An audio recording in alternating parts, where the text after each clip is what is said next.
Okay, this is Manyepa and I'm trying to be clever right now. This is my first video. I hope it comes out better where one phone is recording, one phone is also recording my vocals, one is recording the video, trying to avoid echo. One hand of mine is tied and I hope after merging all this I'll simply manage to come up with something, you can learn from. So today I'm looking at density. This is my first video of the many to come where we look at the topic specifically, just target certain formulas so that we can see how we can go about them in trying to work out our physics, chemistry, or even biology. So today I'm looking at density, and let me get to the board and give you the title.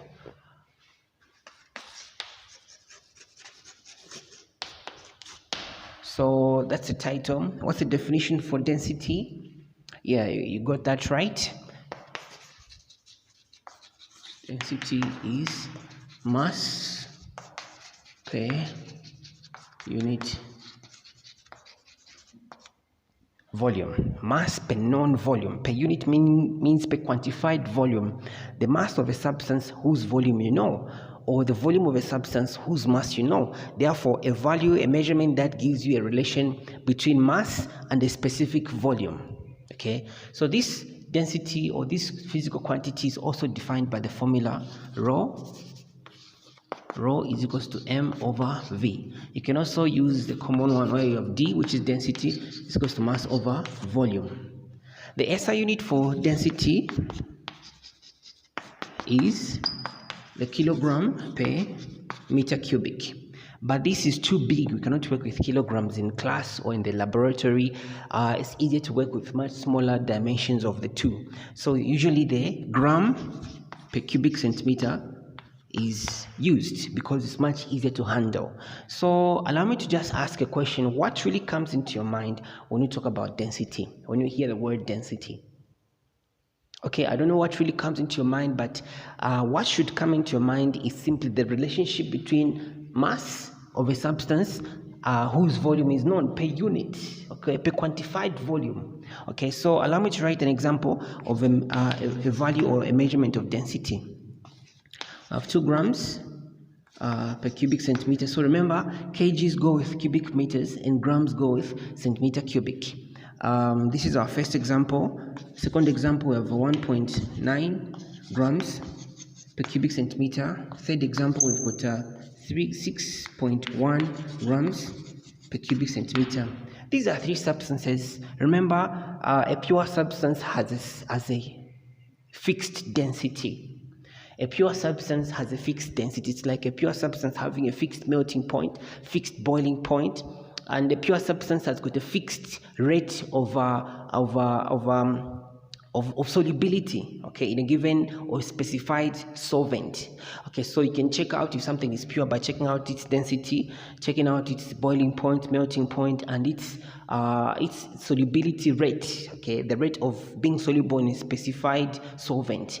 Those are some of the things that can help you tell if something is pure. So if this is substance X, this is substance Y, and this is substance Z, what is it that you can read from this? Okay, because you have said density is measured in grams per cubic centimeter. So if you have 2 grams per cubic centimeter, what does this really mean? Okay, this means that whatever this substance is, substance X, if you were to collect 1 cubic centimeter of X, that 1 cubic centimeter will have a mass of 2 grams.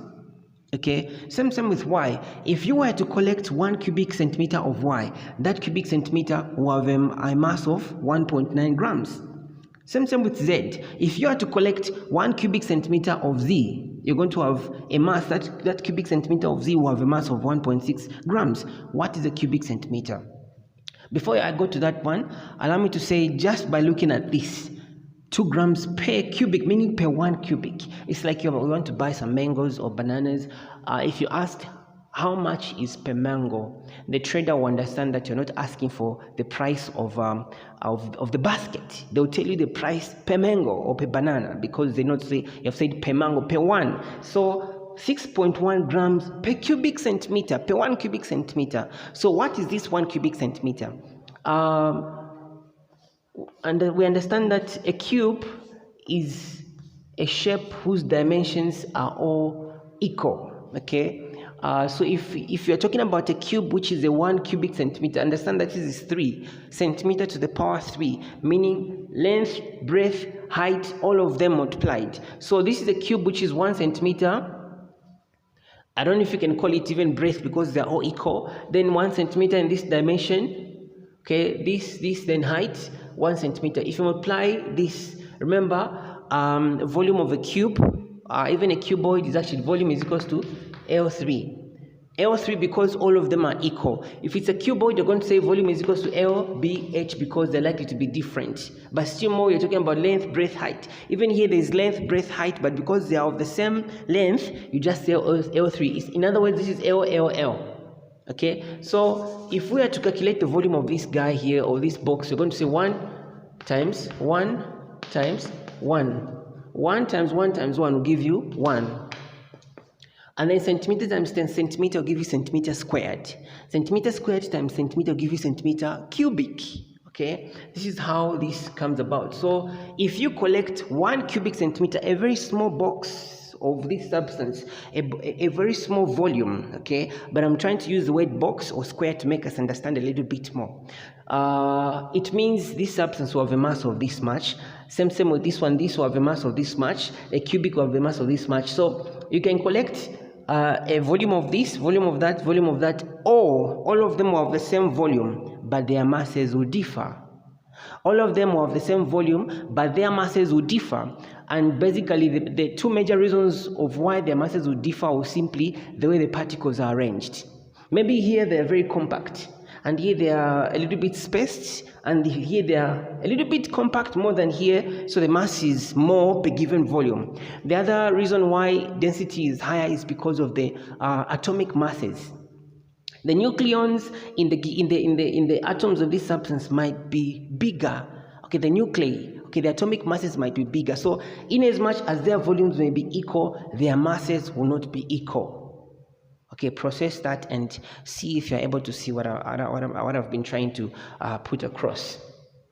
So I delete this. Allow me to just give an example or 2 examples of this and how to apply that formula there. So let me give you some examples. I don't know how I'm going to hold my paper, but I hold it. Remember, eyes on the board, people. If I entangle myself here and fall because of trying to, yeah, don't worry about me. Examples. Okay, say 1. A stone of mass.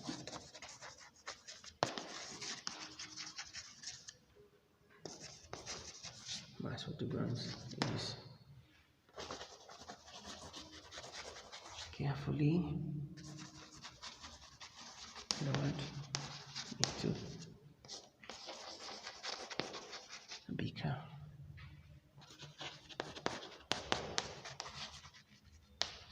30 cubic centimeters of water. The volume,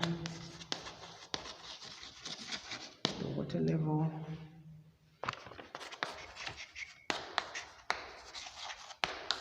rises to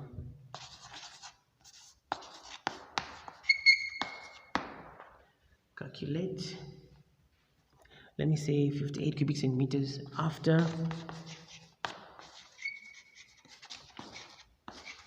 complete immersion. I hope my spelling for immersion is correct.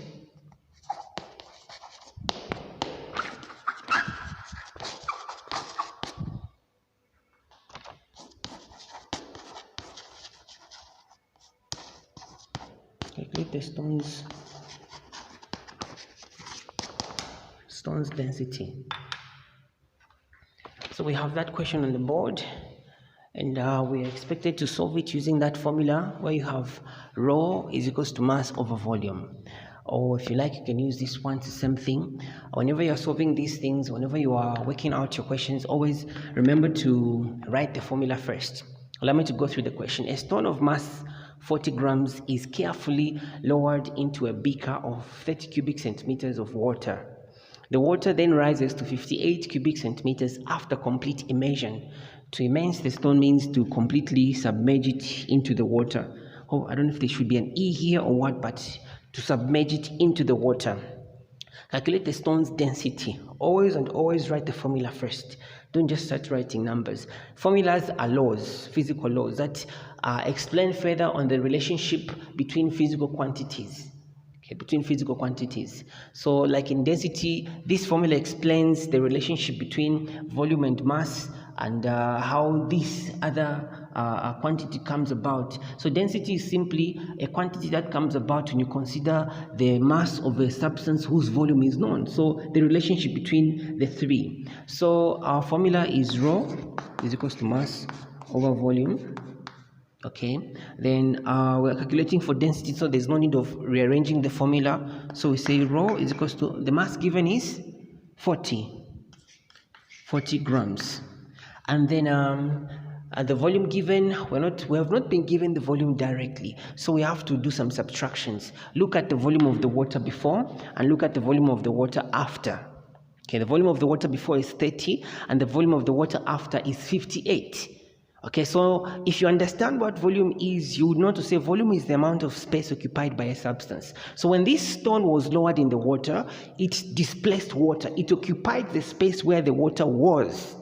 So the amount of water which was pushed up to increase this level is the water that was sitting in the place where the stone is. So the volume of the water displaced is equal to the volume of the stone. Okay, so we simply do subtractions here so that we can know the difference before and after, because that difference from 30, this rise from 30 to 58 is brought about by the introduction or the lowering or the submergence of the stone into the water. So the difference between the new volume and the previous volume is the volume of the stone. So 58 minus 30 should give us the volume of the stone. Okay, 58, 40, okay, 40, 50, this is 28, right? Am I correct here? Should be 28. 28 cubic centimeters. Okay, 28 cubic centimeters.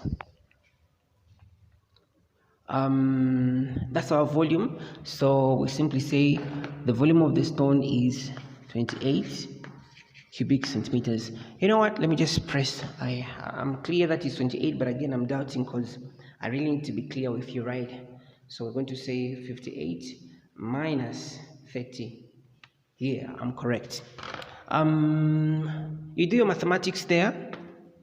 We say 40 divided by 28.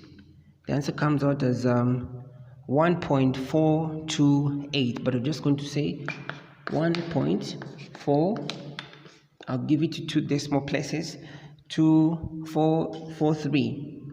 We're looking at density. This is grams, this is cubic centimeters. Therefore, 28 into that gives me 1.43. Okay, then grams, these cannot cancel out. They're not like terms. Algebra, they're not like terms. So they remain. It's going to be grams over centimeter cubic. Grams over, but we just say grams per, but that is actually grams over centimeter cubic. So the density is actually this 1.43 grams per cubic centimeter. So this stone, the material of this stone, if you get 1 cubic centimeter of this stone, no matter how big it is, it's going to have a mass of this much. If you're to cut off any portion of this stone whose volume is 1 cubic centimeter, it should measure a mass of this much. Otherwise, that's our density. My last question, allow me to delete this part here.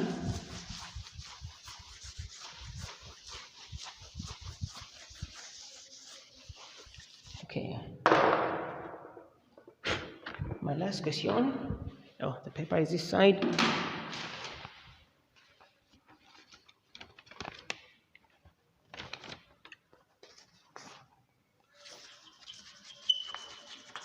Calculate mass of a ceramic cuboid shown below if its density is, let's say, 9 grams per cubic centimeters.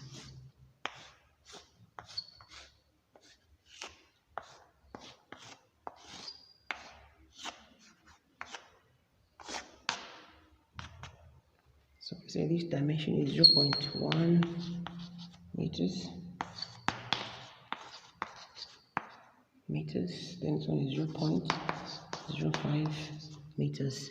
So there is our ceramic block. By ceramic we mean material which is porcelain in nature, or Chinaware, commonly known as Chinaware. Mug, porcelain, mug, ceramic, they are almost, I would say, the same thing. So we've got this block here which is a cuboid in nature, and the question is saying calculate the mass of the ceramic cuboid shown below if its density is 9 grams per cubic centimeter. We write the formula first. Always write the formula first. Density is equals to mass over volume. What are we looking for? We're looking for mass. So you can rearrange the formula or leave it just like that and plug in the like terms, the known values. But I'll rearrange it by cross multiplying. M times 1 will give me M, then D times V is going to give me dV. Okay, so mass is the subject now. The density is given to us as 9. I'll not include the units, but they still interact. Okay, if you don't include them, do not forget to include the units, because they are very, very important. So if you know you're calculating for mass, you should not say your final unit should be in grams. So when you look at this cuboid here, I don't know if I should delete that part, but I'll leave it there for. So if you look at this cuboid here, I have no space. I'll just use as much space as I can. It's given to you in meters, okay? And we learned that grams go with centimeters and kilograms go with what? Meter cubic. So I cannot just calculate the volume of this cuboid, which is V is equals to LBH. I have to convert this to centimeters. So once I finally calculate the volume, it should be in centimeter cubic. And even as I multiply this density with the volume there, the answer should, the centimeter cubic symbols should cancel out. So understand that, or remember that 1 meter is equivalent to 100 centimeters. Okay, so if I'm having 0.1 meter, for me to convert this one to centimeters, I have to multiply by 100. Once I multiply by 100, this is going to be 10 times, this is going to be 30 times, this times 100 is going to give me 5. Then 10 times 30 will give me 300. 300 times 5 will give me 1,500. Am I correct? Then its volume. This is centimeter. Since I've converted to centimeter when I multiply by 100, it's no longer meter. The moment I multiply by 100 becomes centimeter. So centimeter times centimeter, centimeter squared, times centimeter gives me centimeter cubic. So 300 times 5. 3 times 5 is 15, right? So that is 1,500. That's our volume for that cuboid. So 1500. Then finally, your final answer should be, where's my calculator? I can't manage to do that by using my head. So 9 times 1500 gives me 13,500. Okay, 13,500 grams. Okay, 13,500 grams. So the cubic centimeters cancel out. Okay, and then you remain with the grams. So the mass of this would be 13,500 grams. If you were to convert this one to kgs, it would be 13.5 kilograms. Okay, 13.5 kilograms. So here, it's either you convert this one to kilograms per cubic meter, or you convert this one so that the units can be unified. So be cautious before you can proceed in your calculations. Make sure the units are unified or equalized, so that they can easily cancel out and you can easily find your correct values. So I end here for this video, and let me go and merge the video. If it comes out well, I may do a little bit more of such videos to try and explain directly to you, apart from the past papers we do. From me to you, I say bye-bye for now. Yeah.